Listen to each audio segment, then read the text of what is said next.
সুপ্রিয় দর্শক আসসালামু আলাইকুম। আজকে রেসিপিতে স্বাগতম জানাচ্ছি। আজকে একটা রেসিপি নিয়ে চলে আসলাম, সেটা হচ্ছে চিকেন। আজকে চিকেনটা যেভাবে আমি তৈরি করে দেখাবো, এটা চাইলে নতুন রাঁধুনিরা ট্রাই করতে পারেন। এভাবে নতুন রাঁধুনিদের কাজে আসবে, ভীষণ মজা হবে। এভাবে তৈরি করে খেয়ে দেখতে পারেন।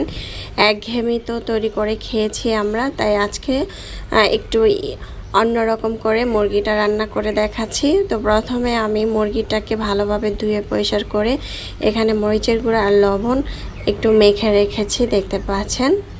ভালোভাবে মেখে নিতে হবে, আর মাংসটা একটু কেটে কেটে নিলে মশলাটা ভালোভাবে যাবে। তারপরে চুলায় একটি প্যান বসিয়েছি, প্যানের মধ্যে তেল দিয়েছি আধা কাপের মতো। তেলটা গরম হয়ে আসার পরে চিকেনটা দিয়ে দিচ্ছি। চিকেনটা একটু মোটা সাইজ করে কেটে নিয়েছি, দেখতে পাচ্ছেন। আর চিকেনটা ভাজার পরে দেখবেন অনেকটা ছোট হয়ে গিয়েছে, আর আমি হালকা করে ভেজে নেব। চিকেনটা হালকা করে ভেজে তরকারি রান্না করলে খেতে কিন্তু অনেক বেশি মজা হয়। আর চিকেনের মধ্যে যে মশলাগুলো আজকে দিব, সেই মশলাগুলো দিয়ে চিকেনটা রান্না করলে খেতে অসম্ভব মজাদার হয়। বাসার সবাই অনেক বেশি পছন্দ করবে, আর ফার্মের মুরগি যে একটা ফ্লেভার, সেটা আর থাকবে না। তারপরে মাংসটা যখন হালকা করে ভাজা হবে, তারপর মাংসটাকে আমি তেলটাকে ঝরিয়ে উঠিয়ে নিচ্ছি। এই তো উঠানো হয়ে গিয়েছে। এ পর্যায়ে ওই তেলটার মধ্যে দিয়ে দিচ্ছি পেঁয়াজ কুচি। আমি এখানে পেঁয়াজ কুচি আধা কাপের মতো দিয়েছি, 2টি তেজপাতা আর 2টি লং দিয়েছি, এলাচ দিয়েছি 4টি, কাঁচামরিচ 4-5টার মতো দিয়েছি। এখন এগুলো একটু তেলের মধ্যে ভেজে নেব। এই তো যখন এগুলো একটু তেলের মধ্যে ভাজা ভাজা হবে, একটু নরম হয়ে আসবে, কাঁচা ভাবটা চলে যাবে, তখন দিয়ে দিব আদা রসুন 2 টেবিল চামচ করে। আমি আদা রসুনটা একটু বেশি দিচ্ছি। আদা রসুনটা 2 টেবিল চামচ করে দেওয়ার পরে আদা রসুনটাও সেমভাবে ভেজে নেব, যাতে আদা রসুনের কাঁচা গন্ধটা না আসে।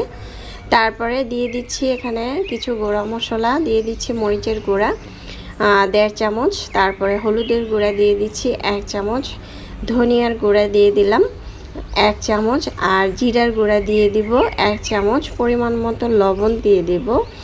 এখন মশলাটাকে একটু ভেজে নেব, আর মশলাটা যাতে পুড়ে না যায় সেই জন্য এখানে পানি দিয়ে দিব 2 থেকে 3 টেবিল চামচের মতো পানি, প্রায় আধা কাপের মতো হবে।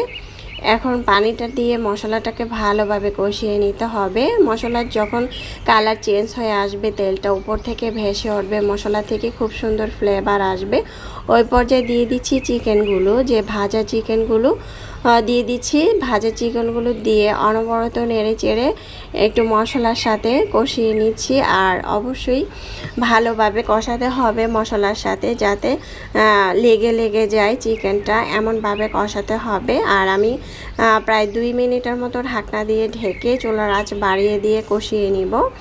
যখন এরকম কষানো হবে, ভাজা ভাজা হবে, তখন আমি এখানে দিয়ে দিচ্ছি ব্লেন্ড করা 2 টেবিল চামচ টক দই, ছোট সাইজের একটি টমেটো, আর পেঁয়াজ বেরেস্তা আধা কাপের মতো হবে। এগুলো একটু ব্লেন্ড করে দিয়েছি।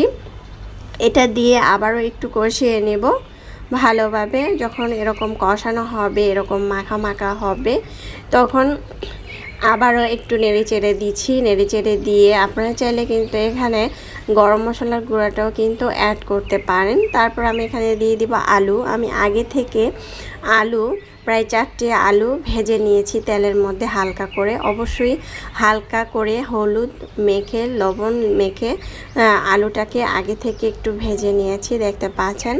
আলুটাকে আগে থেকে ভেজে নিলে এতটাই নরম তুলতুলে সফট হয়, আর তরকারিটা খেতে কিন্তু অনেকটা ভালো লাগে। যখন আলুটা দেওয়া হয়ে যাবে, তখন দিয়ে দিচ্ছি পানি।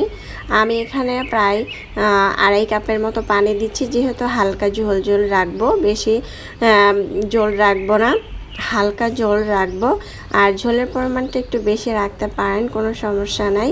ঢাকনা দিয়ে ঢেকে প্রায় 3 থেকে 4 মিনিট রেখেছিলাম চুলার আঁচ বাড়িয়ে দিয়ে।